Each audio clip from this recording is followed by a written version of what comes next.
Morning. आप सभी का स्वागत है आपके अपने YouTube channel Shiv Kumar smart classes में। आज के वीडियो में हम लोग परमाणु और अणु पर चर्चा करेंगे।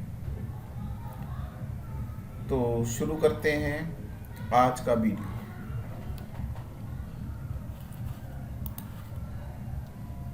सबसे पहले हम समझेंगे परमाणु।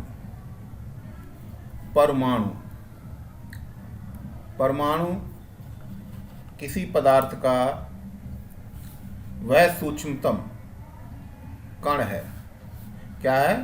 परमाणु किसी पदार्थ का वह सूक्ष्मतम कण है जो स्वतंत्र अवस्था में नहीं रह सकता परंतु रासायनिक अभिक्रिया में भाग लेता है, परमाणु कहलाता है।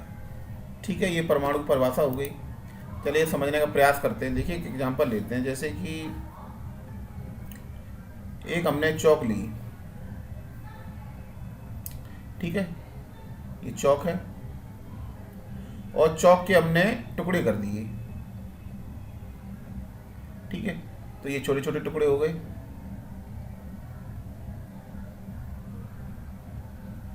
ठीक है, अब हम इस टुकड़े के भी कई छोटे छोटे टुकड़े कर सकते हैं।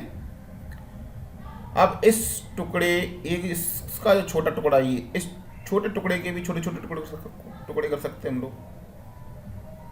और इसी तरह से हम छोटे छोटे टुकड़े करते चले जाएंगे और अंत में हमें एक ऐसी स्थिति मिलेगी जब हम उस कण को और विभाजित नहीं कर पाएंगे और वो पोजीशन हमारी क्या कहलाएगी? परमाणु कहलाएगी। ठीक है, यानी वह सूक्ष्मतम कण जिसको जो है हम विभाजित नहीं कर सकते हैं वह हमारा परमाणु कहलाता है। ठीक है, और इसकी खासियत क्या है? ये स्वतंत्र अवस्था में नहीं रह सकता है परंतु यह रासायनिक अभिक्रिया में भाग लेता है, परमाणु कहलाता है।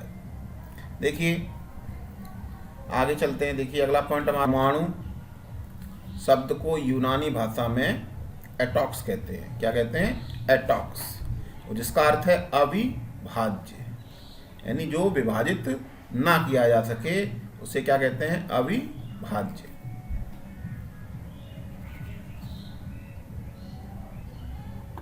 परमाणु जो है वो किसी पदार्थ की निर्माण की क्या है? मौलिक इकाई है। यानी परमाणु किसी पदार्थ के निर्माण की मौलिक इकाई है। और परमाणु के जो अवयवी कण होते हैं वो कौन होते हैं? प्रोटॉन, इलेक्ट्रॉन और न्यूट्रॉन। ठीक है, परमाणु के अवयवी कण कौन से होते हैं? प्रोटॉन, इलेक्ट्रॉन और न्यूट्रॉन। यानी परमाणु के अवयवी कौन हमारे कण जो हमारे तीन होते हैं। ठीक है, एक तो प्रोटॉन, इलेक्ट्रॉन और न्यूट्रॉन। ठीक है, और ये जो हमारा जो है प्रोटॉन होता है, क्या है? प्रोटॉन पर जो है हमारा कैसा धनावेश होता है और इलेक्ट्रॉन हमारा कैसा होता है? उस पर हमारा ऋणावेश होता है। ठीक है, प्रोटॉन पर हमारा धनावेश, इलेक्ट्रॉन पर ऋणावेश और न्यूट्रॉन हमारा कैसा होता है? उदासीन होता है, यानी इस पर कोई भी आवेश नहीं होता है। ठीक है, और प्रोटॉन की खोज किसने की? गोल्डस्टीन ने की। ठीक है, और इलेक्ट्रॉन की खोज हमारे जे थॉमसन ने की। प्रोटॉन की खोज गोल्डस्टीन ने की और इलेक्ट्रॉन की खोज जे थॉमसन ने की। और न्यूट्रॉन की खोज जो हमारी जेम्स चैडविक ने की। जेम्स चैडविक ने क्या किया? न्यूट्रॉन की खोज। बच्चों एक चीज़ हम लोग क्लियर कर लें, कहीं कहीं किताबों में लिखा है कि प्रोटॉन की खोज जो है रदरफोर्ड ने की और कहीं कहीं आपको गोल्डस्टीन लिखा हुआ मिलेगा। तो हम किसे सही माने? प्रोटॉन की खोज रदरफोर्ड ने की या गोल्डस्टीन ने की? तो इसमें देखिए बच्चों क्लियर करना चाहेंगे कि जो प्रोटॉन नामक अवयवी कण था उसकी खोज तो गोल्डस्टीन ने की। किसने की? गोल्डस्टीन ने। ठीक है, खोजा कि हाँ ये कण परमाणु का एक कण होता है ये। ठीक है, तो कण की खोज तो गोल्डस्टीन ने कर ली कि परमाणु से भी छोटी इकाई है कोई, इसके अंदर जो है एक कण मौजूद होता है। लेकिन इस कण का नाम जो है, नामकरण जो है वो हमारा रदरफोर्ड ने किया। किसने किया? रदरफोर्ड ने किया।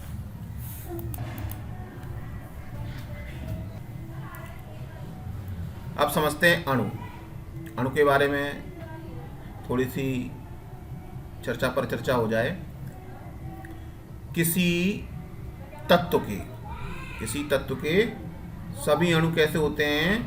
एक समान होते हैं, यानी एक जैसे होते हैं। ठीक है, और भिन्न भिन्न तत्वों के अणु जो होंगे वो कैसे होते हैं? गुणों में भिन्न होते हैं। ठीक है, अणु जो होता है वो पदार्थ का, किसका? पदार्थ का सूक्ष्मतम कण, यानी सबसे छोटा कण होता है, जो कैसा रह सकता है? जो स्वतंत्र अवस्था में रह सकता है। ठीक है, यानी कहने का मतलब किसी भी पदार्थ का सबसे छोटा कण जो स्वतंत्र अवस्था में रह सकता है, फ्री रह सकता है, उसे हम कहते हैं अणु कहते हैं।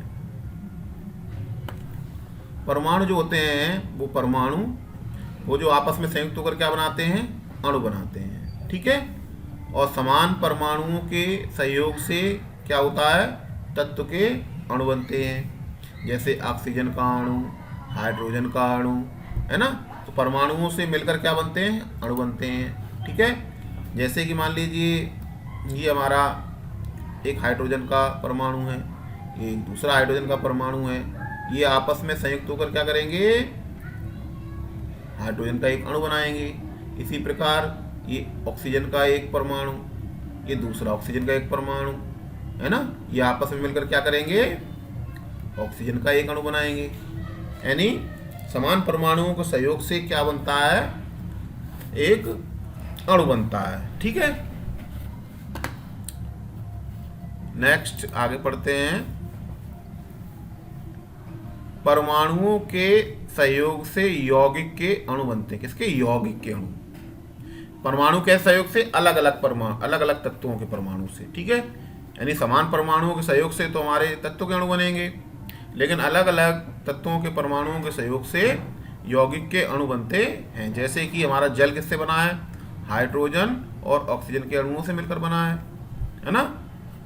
और हमारा जो है कार्बन डाइऑक्साइड क्या है? हमारी कार्बन डाइऑक्साइड एक गैस है जो कि कार्बन और ऑक्सीजन के सहयोग से मिलकर बनी है, यानी कार्बन और ऑक्सीजन के अणुओं से मिलकर बनी है।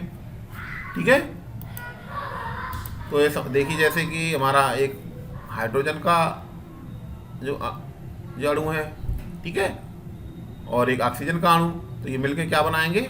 H2O बनाते हैं। इसी पर कार्बन डाइऑक्साइड कैसे बनती है? कार्बन का एक अणु, ऑक्सीजन के दो अणु, ये आपस में मिलकर क्या बनाते हैं? कार्बन डाइऑक्साइड गैस बनाते हैं। ठीक है, यानी परमाणुओं के सहयोग से क्या होते हैं? यौगिक के अणु बनाए जाते हैं, और समान परमाणुओं के सहयोग से तत्व के अणु बनते हैं। तो आज के वीडियो में हम लोगों ने परमाणु और अणु से संबंधित बेसिक जानकारी हासिल की। परमाणु और अणु को हमने समझा कि परमाणु और अणु क्या होते हैं। तो आप बच्चों, उम्मीद करता हूँ आप लोगों को ये वीडियो अच्छा लगा होगा। तो इसी तरीके से वीडियो आप लोग देखते रहें, अपने ज्ञान को बढ़ाते रहें। ठीक है, तो आज की वीडियो में इतना ही। Thanks for watching. धन्यवाद।